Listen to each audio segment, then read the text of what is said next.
Good morning, guys. Gladiator Trader here, and today was a pretty red day, red across the board, as you guys can see up on the screen here. Had traded three names today. HMNY was over the $10 price level, and but since I'm on the practice account, I do have access to more funds and more buying power, so I'm kind of testing out everything, and then as we get later in the month and next month or whatnot, I'm gonna have enough data to start fine tuning stuff. So right now, my very first trade of the day was CDNA. So we'll go over the charts here.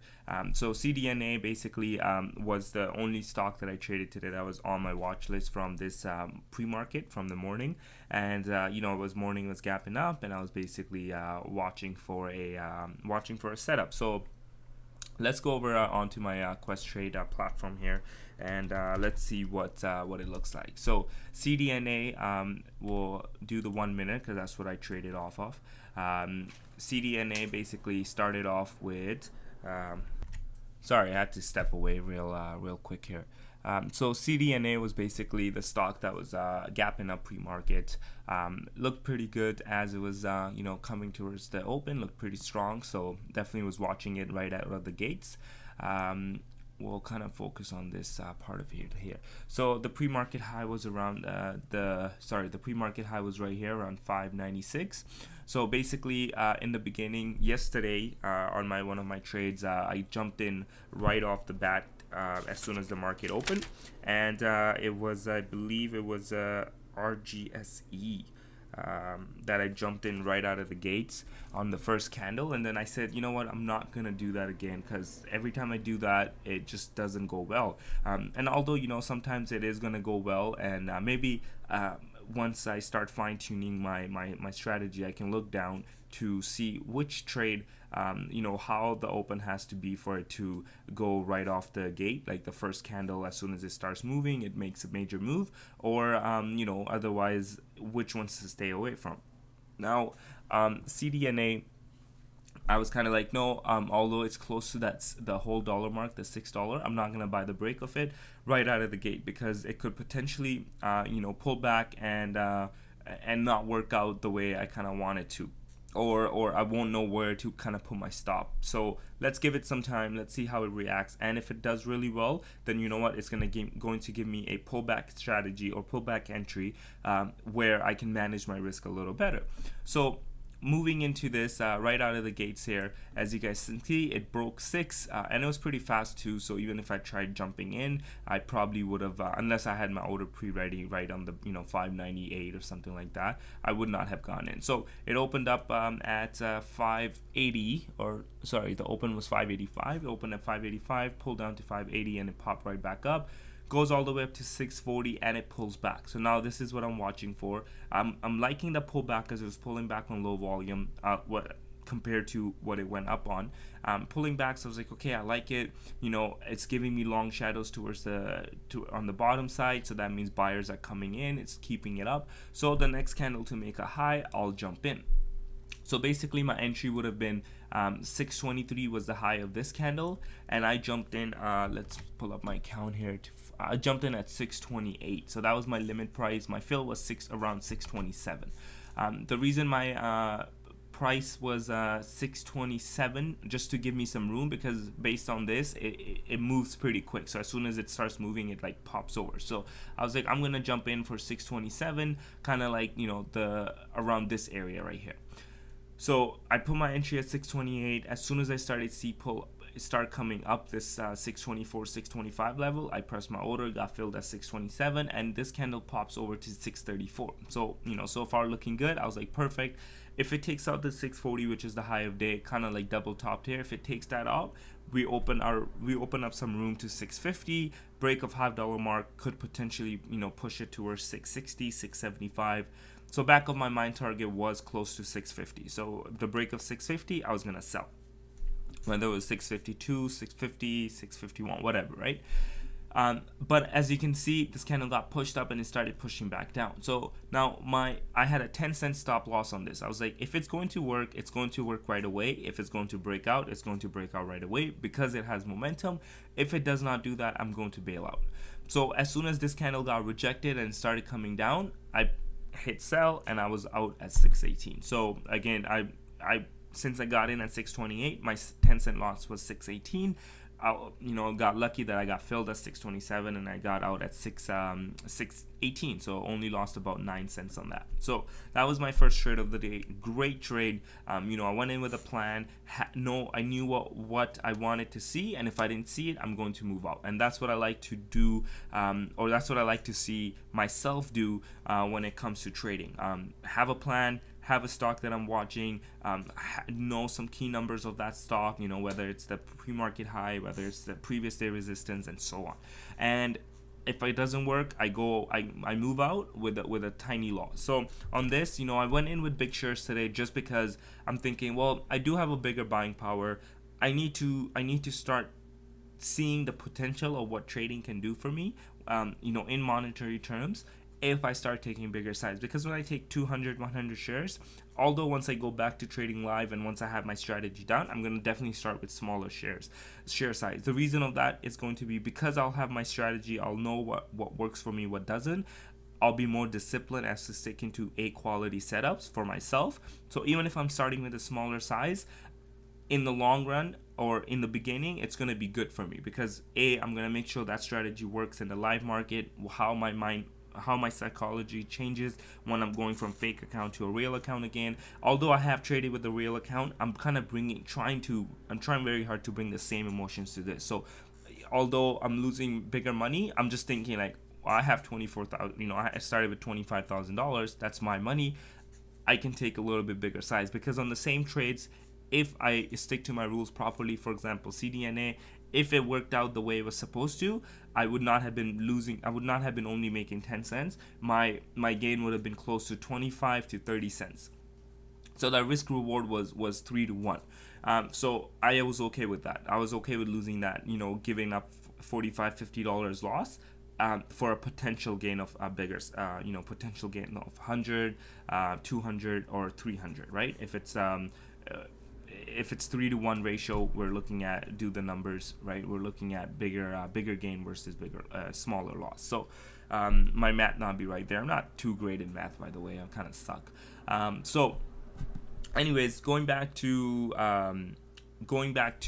my next trade, here we have so GNCA was one of the trades that I tried getting in, but that was actually good too because as soon as I saw it, let me pull up real quick here.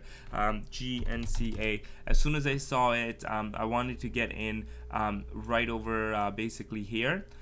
Although now it is in the 180, so it was it would have been a good trade, but it was a bit slower, and I didn't really know if that's something I wanted to get into. So right over here, it came up to 165, pulled back, and I was trying to get it on the 1 minute setup here, but I was just kind of like, you know what, I don't really like it. I don't know if it's going to take out this 160, 165 mark or whatever's going. I don't know anything about this stock. I haven't really looked at it. I'm going to stay away from it. So although in the back of my head I was like, I want to take another trade, I stayed away from it. Same thing with Shop. Shop is, as you can see, the price was $95, so I only went in with 50 shares. But I canceled my order when it was building a trend, and it got up, and I was like, okay, I'll get it at this price level if it comes back to it. But it couldn't break the other trend line on the top, on the upside. So I was like, okay, no, it's hitting some sort of resistance there. I'm just gonna cancel my order. So that was my third trade that I was going to take, but I never ended up taking it. The next one was HMNY. I came across it on Twitter. HMNY I have traded in the past when I was trading live bunch of times. So let's look at the daily on that here first. So daily, as you can see, in the past it has gone supernova a bunch of times. Now, it has made some major moves up on this side here, and I was just kind of like, you know what, I like this trade. I think it has potential. So let me see what I can do. Although it's a bigger price level, close to $13. Let me see if I can, take maybe a few hundred shares of this. So I went in with 400 shares. and how it worked out is not good. So the first one, the first place, so as you can see, it did ended up going over that mark that I was trying to basically go for, but it took some time. It had to kind of pull back a bit more than I kind of gave it. Then I kind of gave it time. So the first trade was basically I started seeing it in the 1350s. I saw it right here, 13. It was like 1341, 42 as it was pulling up. So I was like, you know what? I like it, but I hesitated. I was like, well, it's coming up to a $0.50 mark. Maybe it needs a pullback. So let's wait for a pullback. What ended up happening is that it didn't need a pullback. It was strong. A lot of volume was just starting to pick up, and that's one thing that I've done in the past too, where I would see a stock. It will look good. It will be coming to up to a $0.50 mark or a whole dollar mark, and I would hesitate. I'll be like, no, maybe it needs a pullback. But what would end up happening is what I wouldn't notice is either that is just starting to kind of roll up. So maybe if it goes, it's gonna have momentum because people are gonna jump on it. So I didn't kind of keep that in mind again this time, and I hesitated at 1348, 49, and I could have easily gotten in at just on the break of 1350, and I didn't. And next thing you know, it breaks 1350, pops right over to 1380s. The next candle basically goes all the way over 14 and goes up to, I think, the high of 1440. So I was like, okay, I like it. Well, I kind of missed it, so I was kind of upset about it, of course. Then the next candle hits a high of 1350. It was a doji. And I was like, well, let's see if we can break this, if we can have a pullback, a little mini pullback, and break this 1450, because then it has more potential. But at this time, the stock was a bit overextended. But again, through because of the fact that I missed my 1350 and I hesitated, and I have done this in the past many times, and that's something that I've wrote down on my notes now that I need to mentally prepare for, mentally get better, that if I hesitate and I miss a good entry and it pops over, then I can't trade it until it pulled back, or until it set up. It gives me 1 minute, 5 minutes setup, or something that shows me that, hey, you know what, this still has some momentum and it still can pop over. So I ended up doing the same thing again. It gave me a little pullback here, and on this candle, the break of this candle, I think was 1444. I jumped in at 1445 if I'm not mistaken. No, sorry, I bought it at 1440. So as this candle was coming up, I bought it actually right in somewhere here at 1440, thinking that it'll take out this the high of 1444, and push towards this 1450. And if it takes that out, we open up some room. So again, way overextended. People already bought it in here, and now they're looking to sell. So I ended up selling in the 1450 level, just because this stock moves in such extreme way that I had to give it more room. So I had to basically give up 25 cents on this in order to make $1, $2 basically profit if it actually opened up and it started popping up like it did here. On these 5 green candles, it basically went from low or mid or high of 12s all the way up to mid 14. So almost $1.50 in profit. So I had to give up 25 cents in order for this trade. I did have some sort of plan. I was like, you know what, I'm only willing to lose about 25 to 30 cents on this, because the potential is only 80 to $1 at this point, because it's overextended. But it didn't end up working out. I ended up selling out. As it pops back down, I was like, well, maybe now we're getting the pullback that I was looking for earlier. So I ended up buying it again at 1425 around 10:05. So I think that was around this candle. Was it 10:05? What was it? Oh, sorry, 8. Let me see. 14. I bought at 1425 at 8:21. So 10:21. So this candle right here, I bought it on this candle. So basically, why I bought it on this candle, as it pulled back, I was like, okay, if it breaks 1423, I'm gonna jump in. But what ended up happening is I placed my order for 1425. As you can see, I got filled at 1420, because what happened was, as this candle started popping up and I see a burst of orders coming in, and I was like, okay, it's gonna go over 23 here, so let me press my order. And I ended up getting filled at 1420, but it never actually made a new high. So that is another psychological issue, where it was like I was scared to miss out on this trade since I already lost money on it. So I was trying to have a revenge trade, and I did not wait for the setup to actually happen, or the trigger to actually happen before I jumped on it. I basically prematurely jumped on it before it even made a new high, and I ended up a bit having to sell again because I realized it didn't make a high, and it didn't catch any momentum. So I ended up getting out at 13.95. So on this trade, I lost $30 or 30 cents. Again on the same trade. So in total now I've lost 30 cents and then I've lost 25 cents. So I'm down about 55 cents. And obviously I went in with bigger 400 shares. I could have gone with 100 just to test it out, but I decided to kind of up my size today, and I took a bigger risk in order to make bigger bigger gains. So what ended up happening, what kind of made me really upset, was as it pulled back, this candle didn't make a new high, but the first 1 minute candle that did make a new high after that extensive pullback on low volume was this one right here. As it made a new high over this 1404 mark of this previous candle, it popped all the way over to 1465. So it did break this 1450 level, ended up going to 1465. So if I would have waited and not bought on this candle, I would have definitely jumped on this candle because I was still watching for that 1 minute setup. I was watching for that first 1 minute candle after this massive move to pull back, and first 1 minute candle to make a new high for a momentum burst to come back in. And that's exactly what happened. I just prematurely bought the candle before, so hence I never jumped in again because I hesitated, thinking that my strategy is not going to work. But the thing I learned today, if I stick to my strategy and if it doesn't work, I will still have a plan in place, because when I went in with a specific strategy and I knew when I was getting out, kind of like what happened with CDNA.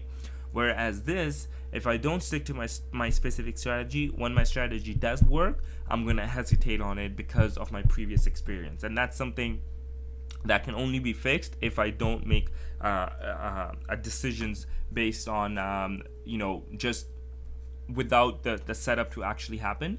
If I make decisions when the setup actually happens, then most likely, 8 times out of 10, those decisions would lead me to the right trade. And if I don't, then I'm gonna basically be in the loss. So I wrote down today for my mistakes. I chased HMNY, which opened the gates to more mistakes, and that's so true because as soon as I chased this, my account went from only down, losing $45 today to down being $200, and then now I'm down to $300. So psychologically, I could notice that it opened that gate for me where I just wanted to trade at this point, not worrying about what my account looked like. I just wanted to trade just so I can, have that big gain to make up for the loss.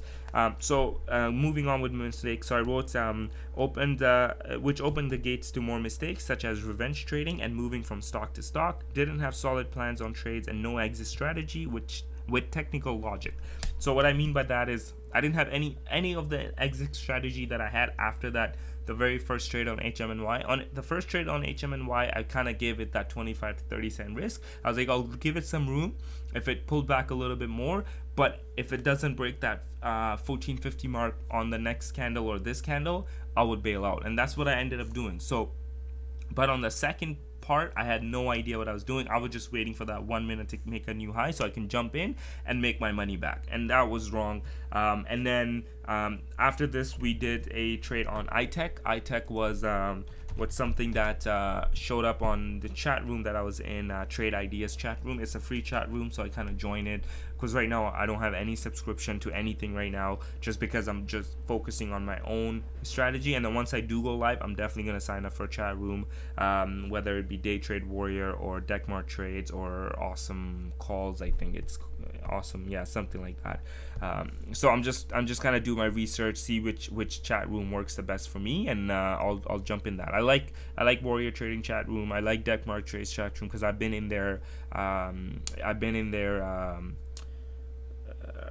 What you might call like free trial chat room, like free Monday chat room or whatnot, and I've been part of that, and I like both of those. So I'll just kind of see what kind of works out best for me at that point, and what the price is and stuff, right? So again, iTech, I came across on this free chat room. They are really good though. I just they kind of they use Trade Ideas, which is a software to basically get it uses artificial intelligence to come up with trades and kind of give you the probability and stuff like that. So they use that stuff. So some of the trades that they come up with usually are either too fast or just not the ones that I want to trade. But iTech came across, and I did see it, and I was like, you know what, I like it. It's kind of been on an uptrend, so it might be able to do good today. So we'll see what happens. So what ended up happening on this, it popped over here, got to the high of 248, and I was waiting for the $0.50 mark break on this, and I jumped in right over here at I placed my order over 245. So I bought it pretty high. The reason I bought it pretty high was, so 245, and I got out at what was it, 235? Yeah, 235 I got out. So again, only a 10-cent loss on this, but I jumped in with 1,000 shares. So I took a pretty big position because I figured if it breaks this 250 mark, if you go to the daily chart on this, you'll see that there's a lot of room to run on it. So if it took out this 250, there was basically all this gap here to cover, because there's no resistance after that. So that's why I went in pretty heavy on that. And as soon as I saw it, it looked good to me. But the thing was, I didn't see any catalyst or anything on it, and it doesn't have any momentum. As you can see, it's kind of dead now. If it does break 250 down the road, the stock might have some potential, but it didn't today. So what happened was, it pulled up to 248, pulled back, and I was waiting for the first candle to make a new high, which is a strategy that does work for me if it's on the right trade. If it's on something that everybody's watching, the momentum is there, catalyst is out, low float, a lot of volume coming in, a lot of buyers coming in. If I wait for the right setup, 9 times out of 10, every time that I have done it on those specific name with all those indicators matching up, it has worked for me. The only time it doesn't work is when I do it on random trades, or when the stock just doesn't have any momentum. It has a little momentum, and after that it's just nothing, right? It could be a chat room pump, it could be anything. So with this and that's something I do need to work on, so I should write it down actually, because if I keep doing that, it's just gonna mentally screw me up for my strategy, because I'm just gonna keep hesitating when it is on the right stock. I'm gonna hesitate because I've tried it on the wrong one so many times and it didn't work, so I'm just gonna hesitate. So that's something I need to work on.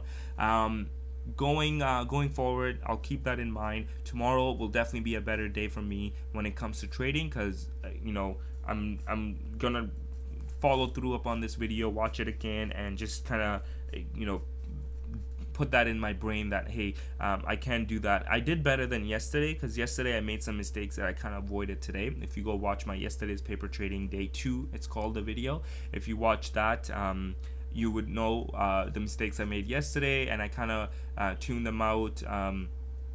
And today I just kind of made some other, like, chasing and revenge trading. So again, practice account, trading account, it's fine. I'm learning, I'm fine-tuning my strategy, and I'm more likely working on my psychological side, then, because I feel like I understand the stock market now. Like I understand, compared to what I was, a year ago or 2 years ago. Like I'm more solid when it comes to, like, okay, no, I don't like this stock, or I don't like this name, I don't like. It's just sometimes where I'll end up chasing it because I missed the previous break, and I hesitated. It's things like that, and that's what I'm fine tuning now. So moving forward, I will be going in with bigger size, 500 to 1,000 shares, based on obviously the price of the stock. And the reason I'm gonna do that is because when I do have the right trade, seeing that number, that money number, that, hey, I made 300, 400, whatever, it's just gonna motivate me more to stick to the right trades. And then when I see the bigger loss number, it's gonna demotivate me to stop making those mistakes, because I'm really in the back of my head, I feel like that the buying power that I have and the money that I have in my fake trading account is my real money. Like, this is how I would be trading if I'm live, and I can't, obviously I don't want to have $300, $400 losses day when I'm only making $20 on my green day. So going out with bigger size is just gonna kind of show me the both ends of the spectrum, and then I can, obviously when I go back live, I'm gonna kind of pull back on the size until I feel like, you know, I'm comfortable in live, I'm using the same strategies, I'm not deviating from the plan, and then I'll up my size on my live trading as well. Just because if the fees, everything adds up, and it doesn't motivate you enough to oh, I'm putting in all these hours and, you know, I'm only walking away with $30. It doesn't motivate you to you know, go at it harder. Although with this fake account I'm not getting that money, so even though if I'll make bigger money on my fake account, it's still gonna be like, well, at least I used the right strategy. Like, I'm gonna focus on whether I did the right trade or the wrong trade. The money side is just basically for my moving forward, the future use of the future gladiator trader. That's for him to just keep that in the back of my mind, that what the potential is, right? So I will be taking bigger size. I'm gonna cut back on my mistakes. I'm gonna focus more, and you know, I'm gonna keep fine-tuning the strategy until end of this month, and then I'll see if I need to change something, if I've gotten better, or if I'm, you know, still doing the same things that I'm doing today or I did yesterday. So the reason I make these videos, guys, is not just for you, call me selfish or whatnot. It is a bit for selfish reasons, because now I can go back to these videos and spend, you know, 20-25 minutes of my time just seeing what I went through, be like, oh, well, I already made this mistake, so why am I making it again, or whatever the case is, right? So anyways, guys, the video is going a bit long. Yeah, so let's call it an end here. Thank you for watching. If you made it to the end here, you know, please subscribe, please comment, let's connect, let's put our heads together, let's see what we can do to help each other. And thank you for your support. If you are truly supporting me, if you like the journey that I'm going on and how I'm documenting my trades and how I'm just trying to basically keep this as a video journal for myself in future, and also because in the back of my head, guys, I know for a fact I'm going to be successful at it one day if I keep trying. So this is going to be my legacy in terms of well, look, I've been doing this, you know, for past 2-3 years. Here's my YouTube channel, and you can go back to when I was just a newbie trader and I didn't know what was going on, and to where I'm at now. Even if in 1 year I make, you know, big changes and I start getting more consistently profit, I can look back in this and say, hey guys, look, I am not just some guy who came out of the street and, you know, pretend to be a good trader. I've been doing this craft for past year and, you know, fine-tuning my strategy, and these videos are just going to be learning lessons for myself and hopefully for someone else out there. So thanks for watching, guys. Leave a comment, subscribe, and we'll see you tomorrow. Thanks. Bye.